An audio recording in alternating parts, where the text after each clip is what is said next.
We're back here on the show now, and we're not moving too far off of all the head coaching talk because we're going over to Jacksonville, Florida. And by now, I'm sure everyone's seen a bit of the Jaguars' introductory press conference for Liam Coen as their new head coach. The good and the bad. We're not here to talk about the bad. The Duval chant. Oh God, it makes me laugh every time I think about it. Um, Dude, that was so bad. It's so funny, but it makes my skin crawl. If you guys haven't seen it, Liam Cohen, just type it in anywhere. Liam Cohen Duval. Obviously, most of you have seen it. It's just so funny. It makes me laugh every time I even think about it. But we're not here to talk about that. We're here to talk about Liam Cohen seriously in terms of his goals for Jacksonville in 2025. Liam Cohen comes in with an impressive track record, all in all, a bit scattered, a bunch of through a bunch of different places, but offensively coming from the Sean McVay tree and having success most recently last year with the Tampa Bay Buccaneers.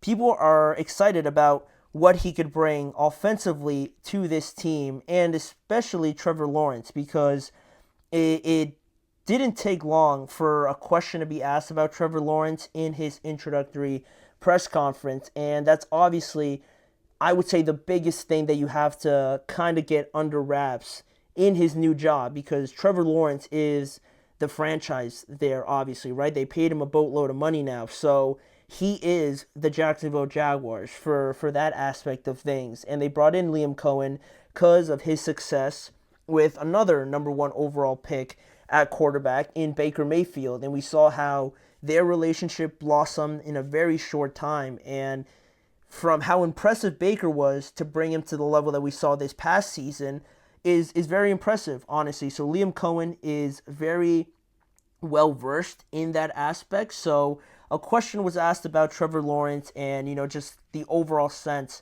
coming from Liam Cohen on how he plans to address the offense and also Trevor in that respect. And he said the following statement. He said, "How do we make Trevor Lawrence and this offense as dynamic and explosive as we can be?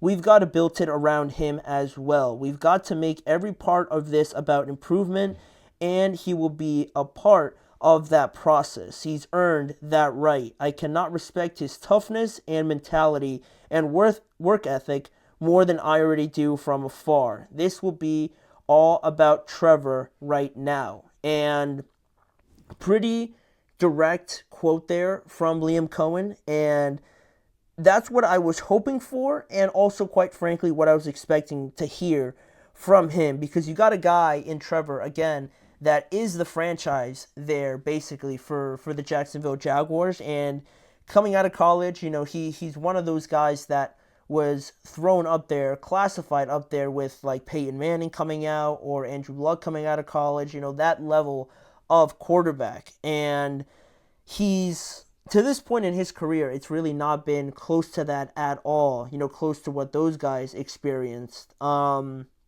because he's already suffered multiple injuries, to his shoulder, he got that head injury, obviously, this year as well, so he's been pretty beat up. He's had to withstand a bunch of sacks. The offensive line hasn't been great down there. He's going to be on his third head coach now, and he's played a career low 10 games this past season. So it's been a very, very rough go at it, to be quite honest with you, for Trevor Lawrence here in Jacksonville. Apart from that one year where they had that crazy comeback in the playoffs, obviously, on the Chargers, right? That was, like, until now, that was the peak of everything Trevor Lawrence. And it's not an indictment on him, right? I'm not saying he's the reason why, like, he peaked so early and now he's like a bum or something like that, right? But I think as an organization, as a team overall, that unfortunately feels like the greatest thing that we've seen so far from Trevor Lawrence, when we know he's capable of producing so much more because of his talent and his skill set and his just natural ability. He is capable of doing so much more, and hopefully now with Liam Cohen, that they're able to kind of unlock that with Trevor. But it's going to take some rebuilding. It's going to take some multiple reps with Trevor, with Liam, putting in extra hours to not only get a sense of, a relationship going between the both of them, but also building Trevor Lawrence back up in terms of confidence and knowledge of Liam Coen's system, right? He's had to learn a bunch of new systems already, so he's going to have to learn another one now, and to really nail that in and get that all under wraps, I think is only the first step, right? Because then you got to go through training camp and learning new things about it, and throughout the season you grow and change and things like that, obviously, but the first initial steps of this are going to be very significant to how they play everything out. Like Liam Coen said, right? He wants Trevor Lawrence to be a part of this building process, right? And building this team and this offense, right? And he said they've got to make every part about improvement, and that he wants to include Trevor Lawrence in that. So it seems like Liam Coen has a good grasp on what his responsibilities are and how valuable Trevor Lawrence is, obviously. So that's good. That's as expected, like I said before. But they're just lacking that stability, especially on offense, right? And the defense, is still kind of like hit or miss, but offensively, it just feels like they're almost there. They kind of get something going a little bit, but then you don't know if you're going to get it next week. And they're very fortunate to have drafted a guy like Brian Thomas Jr. He was spectacular for them this year. And again, if it weren't for Malik Neighbors, and I said this at the beginning when they were both coming out, I said that if Brian Thomas was on any other team and he was putting up those numbers or playing like he did at LSU just on his own, he would have been like, it would have been like Marvin Harrison, Malik Neighbors, and then like Brian Thomas right there with both of them. I think he's that good, and it certainly showed this year with how much of the offense, he was, being responsible for with the production and the targets he was getting. He became their go-to guy already as a rookie. And it was a quiet rookie season for him because, again, the Jaguars weren't that great. But if you really watch them and you watch a good amount of their games, you could tell that number 7 stood out every single week. So they got a good thing going in him. And I think Liam Coen, all in all, is the right guy to bring in because he just came from helping Baker Mayfield, like I said, and their offense was already good the year before Liam Coen with Dave Canales, right, where they also made the playoffs. But not only were they good, but then when Liam Coen comes in, they get even better, which is the greatest thing, right? And Baker Mayfield had career highs in completion percentage, passing yards, passing touchdowns, and passer rating.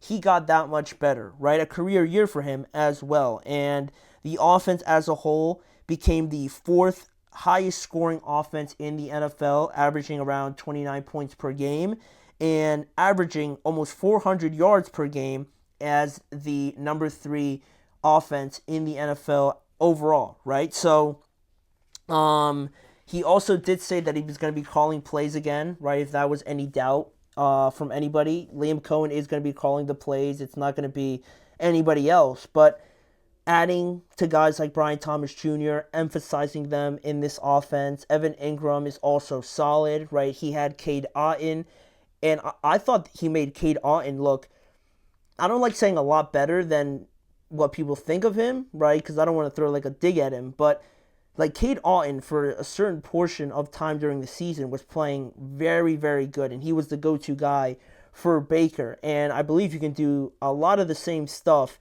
with Evan Ingram. Same thing with Brian Thomas, right? He could be your Chris Godwin, or he could be your Mike Evans in a sense that he's your number 1, but they have kind of different play styles. I think Brian Thomas is a lot more shiftier and a lot more smooth with it, and Mike Evans is a big-bodied receiver, also obviously very savvy and things like that, but it feels like 2 different play styles, right? And coming from a system where you have 2 running backs as well, where you had Bucky Irving, Rashad White, and I'm forgetting the Bucs' 3rd running back's name, but he had 3 running backs in Tampa Bay, and now over here in Jacksonville, you got a similar thing going with Travis Etienne and Tank Bigsby. So how much can you get out of them as well, right? Tank Bigsby looked to have a better year this year. Travis Etienne, though, on the other hand, kind of regressed, it seems. So how do you get those guys playing at the same level. Not one guy having a better year and the other guy regressing, but having them like right around here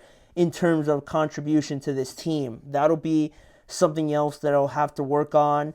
Fixing the offensive line is pretty big, obviously, because they were still a bit shaky. Trevor Lawrence got beat up this year, like I said, and they just need just more guys, I think, like around Brian Thomas, around Evan Ingram, and around these running backs. If they could get one more piece or maybe two, just very solid pieces, I think the Jaguars will be in a very good spot. And it's exciting almost in a way because, I mentioned all these things that they have to get better at, but it's exciting because if you think about it, like Liam Coen now has the opportunity to build and acquire all the pieces that he wants.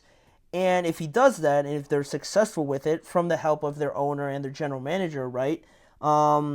It's exciting because he's building what he feels is going to be a great offense. And in that respect, when you have a guy like that and you trust him, then you can trust that this offense that he's building is going to render some of the results that you were hoping for. So, overall, I think he's the right guy. Again, I want to say that. And it's weird that he hasn't, stayed anywhere very long. That's one of the things that's brought up with him, right? He's moved around to different places, but, it could be different now because he's a head coach, right? He's not an assistant. But that is something that people pointed out, and I just wanted to kind of give a quick thought on it. But he's got a lot to work on, obviously, on this team personnel-wise, but also has to work on that Duval chant as well. Oh, God. I don't want to see that again. Every time I think about it, it just makes my skin crawl. I can't watch it. I either burst out laughing or it feels so uncomfortable. But maybe that'll be great. Maybe the coaches that have a bad introductory press conference are the ones that succeed. You look at Dan Campbell, Nick Sirianni also didn't have the strongest first press conference, so maybe that's the secret ingredient to it all, right? Just humbling yourself the first time you're out there, and then nobody really has any major expectations for you, and you can work comfortably. Maybe that's what it is all along, but we'll have to wait to see the results. But for right now, we're going to move to our last segment, and finishing off this heavy head coaching episode, we're going to grade all the head coaching hires so far in the NFL. There's 6 of them that I gave a grade to, obviously holding out for the Saints, but we're going to grade the Cowboys, the Jaguars, the Bears, the Jets, all those guys, and just kind of give my reasoning behind it when we return after this quick break.